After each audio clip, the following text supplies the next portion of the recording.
What's poppin'? It's your boy G Epic, and this is my interview on 90s World TV. G Epic, let's go ahead and start from the beginning. You grew up in Miami and began rapping at 8 years old. What was it that sparked your passion for hip hop at a young age? What sparked my passion?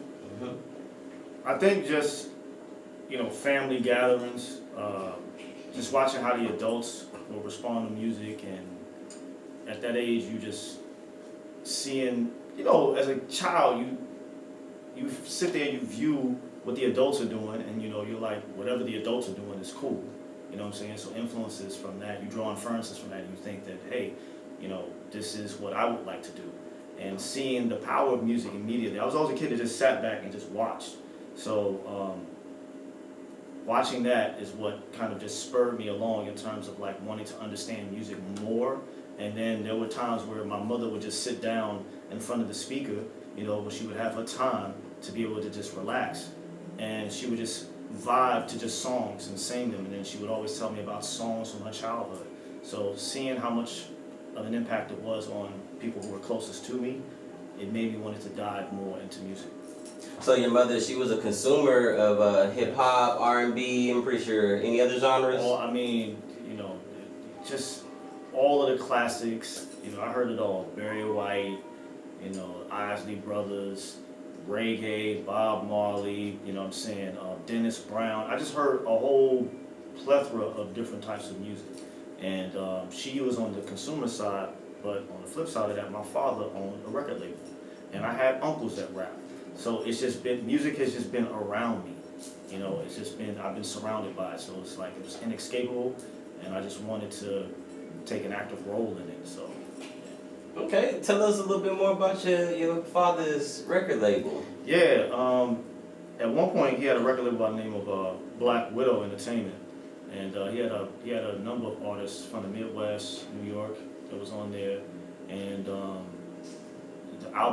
whole scene of the label changed once he partnered with a great friend of his, which is also my current mentor, main producer, and the team that I rep. Shout out to E Grills, on the Grills Music Entertainment. And when him and E Grills got together, they started Black 5 Entertainment. And with that, they had a number of artists, Caliber, they had Cash Flow, they had a lot of different artists on there. And that was another motivation. I'm like, hey, maybe if my father's involved in music entertainment, one day I would like to be able to do that, But it wasn't nothing really that he took serious at that point, because me being all the way in Florida, he was mainly handling business in New York. Okay. That leads into what I was going to ask, because you said with E Grills. You met E Grills when you moved to New York. Yeah. Okay, yeah. What prompted your move to New York? Well, at the time, I'm doing college things, I'm working in Florida, whatever, but I had really started to take music very seriously, because I went about building my own studio, the whole nine, and what ends up happening is that I had a serious conversation with one of my uncles, and he's like, listen, I think you need to go up there with your old boy, your pops, and figure that whole situation out in terms of the whole music situation. I see that you're taking this very serious, so chopped it over my dad. I was like, listen, I want to come and do this for real. And he's like, well, I know E Grills, come up here and let's do this. And I took that flight, and the rest was history. Miami provided me with the stew, but New York gave me the spoon to turn it. And everything else in terms of doctoring it up. And I was able to get my 10,000 hours in when it came to just studio work and perfecting the sound when I went to New York and worked with E Grills. Okay. So that's dope. So your pops and E Grills was already cool. They became business partners and everything. You said he gained more success when he linked up with E Grills as far as his record label. Yeah, it was, they had their own things, whereas my pops mainly as the investor, he was a co-producer, but he was mainly an investor, they both invested into it. But E Grills I consider him one of my musical geniuses, in terms of just production and everything else, like that brother has left a real mark on me in terms of just music creation and understanding music and rap and all types of genres. So yeah, it became a whole thing once, you know, they partnered up. It went to the next level. Nice. Okay. So coming from the South, heading to New York. What was that like? What was that transition like? 'Cause I've never been to New York. I've never experienced it. I've only seen what's on TV and everything. You gotta go. You gotta go. I definitely, I'm gonna go. You gotta tell me some spots to go to. Right, I got it. So, when you first touched down in New York, was it what you expected? What surprised you? Like, just tell me what that was like. Miami has some of the flair of New York, but it's in its own way because it's still southern. Miami still has that southern hospitality, that home feel, whereas New York, just getting off the plane, matter of fact, not even getting off the plane, when I was landing into New York for the first time, I was already slightly intimidated. Just seeing the buildings and shit, like it. My fault, can I curse? Yeah, you can. Yeah. Just seeing the buildings and shit, it was already intimidating. Like, you know, looking at the Statue of Liberty as I'm landing and everything, I'm like, I'm here. Like, it kind of reminded me of, what was it? It's an old Disney movie, Hercules, where he's like, they were talking about thieves. If you could make it here, you could make it anywhere. It was kind of like that was in the back of my mind when I seen all of that as I began to land, and then to get out on a plane and just to see the buildings and the energy of New York is it's big. You know, it's big. The air is electrified in New York, you know, so, but once you get the hang of it, you start to get the pace, you find yourself you can't help but be industrious when you're there, you know. What were some of the benefits that the city of New York, just life in New York, gave you? I think it made me sharper and faster because there's a typical amount of aggression that you have to have in order to survive in New York. That you're not privy to in the South, and that's not taken away from people who are hungry in the South for the things that they want. You know what I'm saying? We got a lot of monsters in the South that go, and they're monsters everywhere they go. So we're not taking anything away from that. But it's just New York. There's a sort of, you know, I'm here, like that they have about them. You know, and it's everybody. The average dude out there, because here's the thing: the city is densely populated, and you know, you got. If we even just take something like ball players, the park ball players, you know, they run tournaments in New York where some of those players they can play in the league. You know what I'm saying? And they're in the projects right next to the ballpark. You know, and everybody has this greatness about them.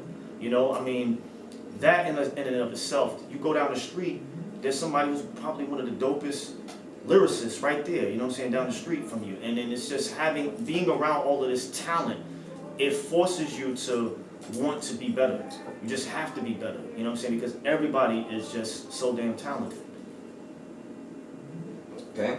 So it gave you a little bit of kind of grit that you didn't get from the South? Yeah, absolutely. Do you have any examples, any real life examples of a situation where you may not have had that grit that you ran into and it's like, okay, this is how I have to move out there? For one, it's just like being able to just like, you know, watching dudes just rapping on a dime. You know, like one time I was telling somebody, oh, I spit, you know what I'm saying, or I'm an artist or whatever. Oh, you spit? Word? That's what you about? Boom, it just went right into him rapping. I'm like, oh shit, like what the, I mean, and just flowing for like 10 minutes straight. And I'm like, okay, I get it, you can rap, I get it. You know what I'm saying? And at that moment, I'm like, yo, this, you know, you gotta have on the spot. That's another thing about New York, like it's on the spot. Like people are ready to deliver because they have a sense of opportunity. You never know who you're bumping into at that moment. You know, it could be an A&R right there in front of your face. So they're ready to just go at any moment. And so that's something that I had to pick up on. Okay. And before we move on from New York, that was what the city gave to you. Yeah. Well, when you got out there with E-Grills and with your pops and everything, what was that experience like? Were there any challenges that came up? Was it everything smooth and what you wanted it to be? Or tell us that story. Nah, trial by fire. I was baptized in fire. Like I said, it was my 10,000 hours, and you know, it was almost where when my pops brought me in to meet with E-Grills, it's almost like he just turned me over to him. Like, here goes the clay, mold. And he already knew the talent, the level of talent that I had, and the skill level that was latent there, but it was all about just bringing the potential out. So we sat down. E-Grills is like my Dre. You know what I'm saying? Dre to Snoop Dogg, or Dre to Eminem, like or 40 to Drake type of situation. It's the same type of thing with me and Grills. Like there's a synergy that we have in the studio, just working together, just creatively in all aspects, and that just comes from us just having that time together to just pan out hundreds of songs, literally hundreds of songs and concepts. So. Okay. So right now you have Epic Life Project. Yep. What can we expect from this, and what makes it stand out in today's temperature of music? I consider Epic Life like a precursor to like many more waves and storms that are to come. But it's been somewhat of a perfect storm for me, and I think perfect storms are just a culmination of multiple things that have happened and just tend to just fuse together. And it's been offshoots of, okay, we have this is the project, nope, okay, we got something else, okay, this is the project. And we've been just tearing things off and building it as we go. And I think we're right there. We're about to drop this project this year, and it's been quite a journey. I feel that the sound for me has matured more. That's what it comes down to. I think that's the best point of coming together with a complete project, is knowing when it's matured into that. Okay. Are there any particular tracks, or is there any message behind this project that you're excited for the people to hear? I love my single Amadeus. I love Amadeus. But there's a couple of other tracks on there that I feel are gonna be like power hitters. I like power music. That's what I like. I like music that infuses you. I like music that you can use to, work out with, uplift your mood. I'm very fun with it. And there's tracks like Plug, Why They Hate. There's so much music on there. The Breathe. So what I think this project is going to do is it's going to showcase my variety. As I always like to say, I have like a universalist approach when it comes to music. I feel like I can do anything. Okay. How do you want listeners to feel, or what do you want them to think when they listen to this project? I want them to think in terms of there being something cerebral for them to gravitate towards. I don't really do mumble rap. I do vibe, you know what I'm saying? I think that's where sometimes the translation gets lost with people. They're like, well, how is mumble rap, or some of these songs that just seem like they don't really have any content, how are they winning? How are they so? It's because it at least got you here. Mm-hmm. You can feel it, like even they at least got a vibe to it. So me personally though, I don't like to lose you thinking about something. I do want you to walk away with a message. So I still have the ability to give you the vibe, but have the fun, but you can still have something to think about. So. All right, let's move into a little bit of chess. So you've been playing since you were 6. Yeah, man. Which is embarrassing to me because I don't know how to play at all. And the fact that you could beat me when you were 6 years old, you could beat me now. That's a lot. Nah, man, it's a game you could learn for a lifetime. I mean, it's Bobby Fischer once said, and I kind of feel it's the same thing. Chess is like an alter ego. Mm-hmm. You know what I'm saying? And for me, it's a spiritual game. It's a reflection of life. A lot of principles are applicable. Life is a game of 1,000 squares, whereas chess has 64. And the game of chess is so infinite in its possibilities that it can be reflective of your style and your temperament. So I love playing the game. I think I'll play the game forever as long as I got breath in my body. And there's always something to learn, and it teaches a form of accountability that you can only learn living life. You know what I'm saying? And you're willing to place that accountability on yourself each day. And that's empowering. People run away from accountability, but it's empowering to understand that. Because if you mess up, you can also fix it and do better. So. Chess seems a little intimidating. It can be. It can be because it's as simple as it is complex. Mm-hmm. You know, but it's once you understand the beauty in the tactics and the strategy or whatever, it becomes fun. You know, it becomes a very, very fun game. I mean, chess is played by over 1 billion people play chess, and there's over 700 million people who are registered to FIDE, which is an international body of chess. It's a game of kings and queens. It's an intellectual sport. It is a sport too. It's just as grueling as boxing. So. Okay. What's the hardest part about learning chess? The hardest part about learning is unlearning the elementary rules in order for you to be able to transcend into that gray area of mastery. Because you learn everything, you learn all of the rudiments of the game, but then once you start to get higher and higher, you know, you start to understand like the person that's beating me is breaking certain principles that I had learned beforehand. And then when you start understanding, well, what are the sub-principles that they know as to why they're kicking my ass, then you start to see that's that simplicity and the complexity, you know, that duality is starting to shift. So that's probably what it is. It's unlearning the elementary things in order to learn the higher forms of the art. Okay. What's so special about playing chess in the park? It's the trash talk, man. It's the trash talk. Them dudes will talk your ears off, and I think it's a beautiful thing about playing in the park is you gotta learn how to concentrate while somebody is saying the wildest shit to you. And that's the chess off the board that you have to learn, because they're trying to get into your head. Because mind you, your greatest enemy is you. That's the greatest foe. You know, if you learn, he who learns himself, you know what I'm saying, you can conquer anything, you know. And so if I can get into your head and change your temperament, get you to think differently about certain things and to question your own judgment, you know, that's the move you really want to play? I wouldn't do that if I were you. If I can do all these type of things to you, I'm throwing your psyche off, then, you know, I can beat you. Because I've defeated you before you were able to play your move on the board. So that's what I love about the street chess. But tournament chess makes you tough. So if you can get a balance of the two, you can be quite a strong player. Well, what's the differences?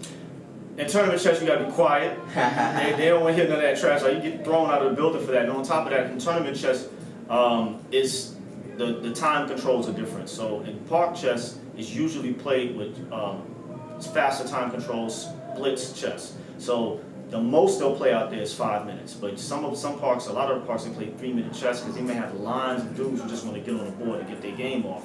And it's rise and fly, and winner stays on. And so a lot of aggressive attacks because, you know, you only got but 3 minutes on the clock. Whereas in tournament chess, you can be sitting there. I've played, one of my games has lasted 7 hours because it's game 90, which means you have 90 minutes and 30-second increments. So every time you make a move, you get 30 seconds back. Yeah, it's a whole different thing. And then one more thing to add about tournament chess is the pains and the gains are different during the course of the game. And so what I mean by that is that when you're playing and you're in a losing position, you have to sit with that longer. Whereas if it's faster, if it's a faster time control, when you're losing, it's like, all right, whatever, I'll just play another game. But when you're playing a game that's lasting hours, the internal dialogue has to be different in terms of keeping yourself in the fight, because you could just collapse internally and you just start playing subpar moves and the game is over. If you could only pick one for the rest of your life, what would you play? Street chess or tournament chess? I mean, the park legends, they tend to fade over time, but people remember, the tournament winners. They remember the tournament winners. And on top of that, there's a lot more money in those tournaments. So. Okay. Going where the money is. Yeah. And I understand it now when, they always say, oh, chess is mental. And I'm thinking, yeah, you got to really think. But no, like how you're saying, it's like on the basketball court, oh, you ain't hitting that jumper on me. It's just like that. It's just a different feel. The trash talk is a part of the game. Is it mostly the old men in the park like I see on the movies doing the trash talk? Nah, bro, nah. Like, to be honest, there's the game of chess now, if you tap into the media behind it, it's becoming a young man's game now. You know, and the beauty of the game is that the physicality is not as brutal on your body as you know other forms of athleticism like basketball, football, but it's you know so you have longevity. You can play. You can test yourself against the younger players, but you got players now who are becoming grandmasters of the game at 13, 14 years old, just crashing dudes at tournaments. Like some of my worst opponents in tournament play are children. They're monsters. Because think about it this way: you and I, we got bills. We got I gotta fly out. I gotta be in the studio. I gotta teach. I gotta do all this type of stuff. That kid can sit down and just devour chess 16 hours straight, eating Pop-Tarts, watching cartoons, and they just have all of this information with the internet. Endless amounts of information, videos, tutorials. And they come into the tournament and they're sitting there barely even watching the board, staring at everything else, and they dropping their moves without even really thinking because it's just the brain is so plastic at that moment. So. Okay. All right, my last chess question. I'm seeing some similarities in things that you said about chess and things that you said about New York. Do you feel like chess is a reflection of the environment of New York? I mean, New York is definitely one of the chess meccas. And it's you gotta have in chess. What I often teach my students is it's good to know defense. Defense wins championships. Okay, it does, because defense allows you to save games. But you can only defend yourself into an equal position. You have to attack yourself into a winning position and then win the game. And so in New York, that aggressiveness that I'm talking about, you definitely get to see that on full display in park chess.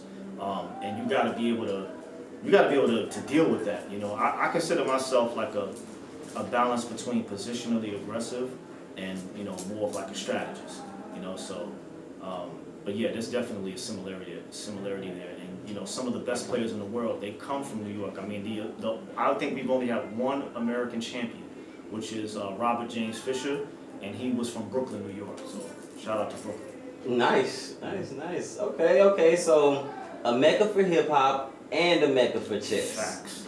Facts. So your story embodies patience, strategy, and boldness. Like you say with your motto, make your next move epic. Yes. What do you want your legacy to be in both chess and in hip hop? Positive outreach, empowering others to see the power in themselves. That's what it comes down to, and being able to strategize yourself into a better position, never finding hopelessness as a resort. No, there's always, as long as you every day that you get up, the fact that you got up is a blessing in and of itself and a chance to be able to change your station in life.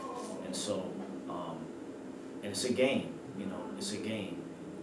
It's a very serious game, but it's a game that you can definitely win if you give yourself the chance to play your best moves and don't let anything screw your mental up. That's my whole thing. And in terms of just music, I want to be able to give people, music is energy. I want to give people my best energy.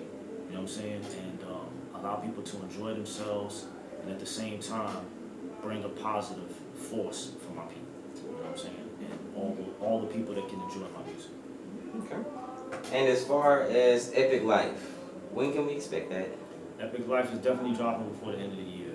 I'm looking to have it at least by the middle of the fall season. Have it finished and just out, on all platforms, iTunes, Apple Music, Apple Music, Spotify, the whole plethora of platforms. I'm just gonna have it out there. Okay. Before we close out, you have any closing remarks? Anything that we didn't touch on, or any shout outs you want to give? Shout out to. I've said this on another podcast, and this is not to delve into that scenario about the whole K-Dot Drake thing, but one of the things that I had taken away from that was the united front that I had seen on the West Coast. I just want to say shout out to the East Coast and the South. Like, I've always felt like there could be a gap that's bridged between the two, and I'm all about just unifying And so I want to just say shout out to the South. There's so much love out here. Shout out to the East Coast. Shout out to New York. Shout out to Miami. Shout out to Texas. Shout out to all of these spots that show so much love. And I just want to do my best to try to unite the culture and bring as much positivity to the culture as possible, and you know, make everything that I do epic. Cool. And then last question, completely off topic, just what's going on in hip hop today. How do you feel about Kendrick Lamar for Super Bowl 59 in New Orleans and not Lil Wayne? That's kind of tough in terms of you know, because Wayne is a GOAT too. You know what I'm saying? Wayne, he done put on. I mean, there's a clip of Kendrick rapping Wayne's lines, line for line. So I mean, I'm sure Kendrick understands what that is, and if he's as smart as I know him to be, he's probably looking at the temperament of what people are saying online, and he's probably thinking about bringing him on as a guest, at least one of the main guests, and just, you know, giving it up to him, let him do his thing and rock out for the crowd. So Kendrick has earned his spot in terms of being able to do what he needs to do, so I would never take that away from him. I would just say, if he wants to, you know, show that he's really King Kendrick, you know what I'm saying, also hear the people out and give them what they also want to see. You could do both. Perfect.